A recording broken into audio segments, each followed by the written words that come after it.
Hello students, welcome to science bypass. तो आज पाठ्य योजना कार्य में हिंदी की पाठ्य योजना हम बनाएंगे।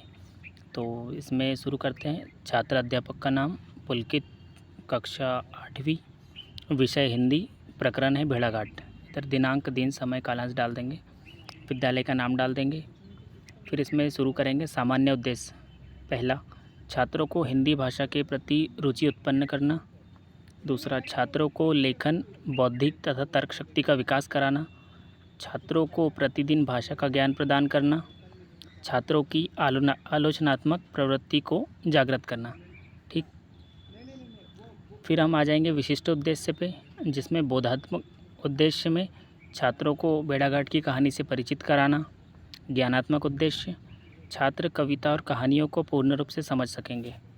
कौशलात्मक उद्देश्य: छात्र अपने भाव अनुसार कहानियाँ और कविता को पढ़ एवं लिख सकेंगे। पूर्व ज्ञान में छात्रों, क्या तुमने नर्मदा नदी और भेड़ाघाट से परिचित हो? तो छात्र अपने बारे में बता देंगे। आप इसमें लिख भी सकते हो। और पूर्व ज्ञान कि छात्र भेड़ाघाट के बारे में सामान्य जानकारी रखते हैं। फिर सहायक सामग्री, तो कक्षा उपयोगी सामग्री, चौक, डस्टर, श्यामपट्ट आदि।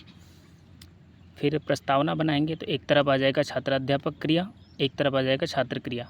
तो छात्राध्यापक प्रश्न पूछेंगे, सतपुड़ा का जंगल कहाँ है? छात्र कहेंगे मध्य प्रदेश। दूसरा, धुआंधार जलप्रपात किस नदी के जल के गिरने से बनता है? छात्र का उत्तर आएगा नर्मदा। भेड़ाघाट की पहाड़ी पर कौन सा मंदिर बना है? छात्रों का उत्तर गौरीशंकर। पल पल पलटती मेष छलकी छन छन छवि धारती, यह पंक्ति किस कवि की है? तो ये समस्यात्मक प्रश्न है। फिर उद्देश्य कथन पे आ जाएंगे। छात्रों, आज हम सब भेड़ाघाट नामक पाठ के बारे में अध्ययन करेंगे। इसमें विधि लिख देंगे कौन सी है, तो व्याख्या विधि। फिर उसका प्रस्तुतिकरण, प्रकृति यहाँ डेस डेस डेस सवारती, इसमें पूरा आ जाएगा जो आप समझा रहे हो वहाँ पे। इसका अर्थ: प्रकृति अपना रूप बदलती रहती है और उसका हर रूप मनमोहक होता है।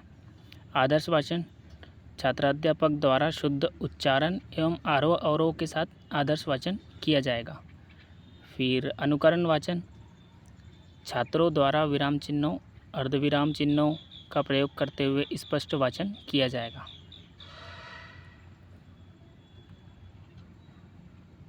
फिर आ जाते हैं हम कठिन निवारण पे। छात्राध्यापक द्वारा कठिन शब्दों को सरल शब्दों में बताया जाएगा। जैसे शब्द में अवसर, उसका अर्थ, उसकी विधि और विवरण। तो अवसर का अर्थ मौका, विधि व्याख्या, यह बहुत अच्छा मौका है, ये विवरण हो जाएगा। ऐसे ये सारे शब्द लिख लेंगे, जैसे कीर्ति हो गया, लता हो गया, लालसा हो गया।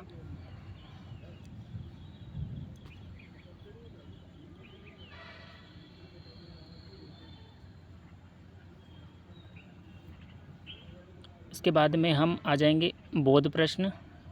बोध प्रश्न में पहला है, भेड़ाघाट जलप्रपात किस जिले में है? उत्तर जबलपुर। यह जबलपुर से कितनी मील दूर है? उत्तर 13 मील। पुनर्वाचन: छात्राध्यापक द्वारा पाठ का पुनः स्पष्ट शब्दों में वाचन किया जाएगा। विचार विश्लेषण प्रश्न: पहला, भेड़ाघाट जलप्रपात को धुआंधार जलप्रपात क्यों कहते हैं? दूसरा, गौरीशंकर का मंदिर किसने बनवाया था? तीसरा, दुग्धधारा किसे कहते हैं? मौन वाचन: छात्राध्यापक द्वारा बच्चों को मौन वाचन करने के लिए कहा जाएगा। पुनरावृत्ति प्रश्न: भेड़ाघाट घूमने कौन कौन गया था? दूसरा, भेड़ाघाट के दोनों किनारों की चट्टानें किस पत्थर की बनी हैं? तीसरा, सतपुड़ा का जंगल किस राज्य में स्थित है?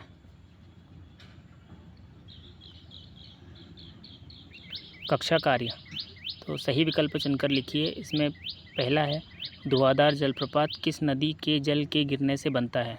4 ऑप्शन रहेंगे, नर्मदा, गंगा, यमुना, ताप्ती। दूसरा क्वेश्चन, भेड़ाघाट की पहाड़ी पर कौन सा मंदिर बना है? पहला, गणेश, महादेव, गौरीशंकर, सीताराम।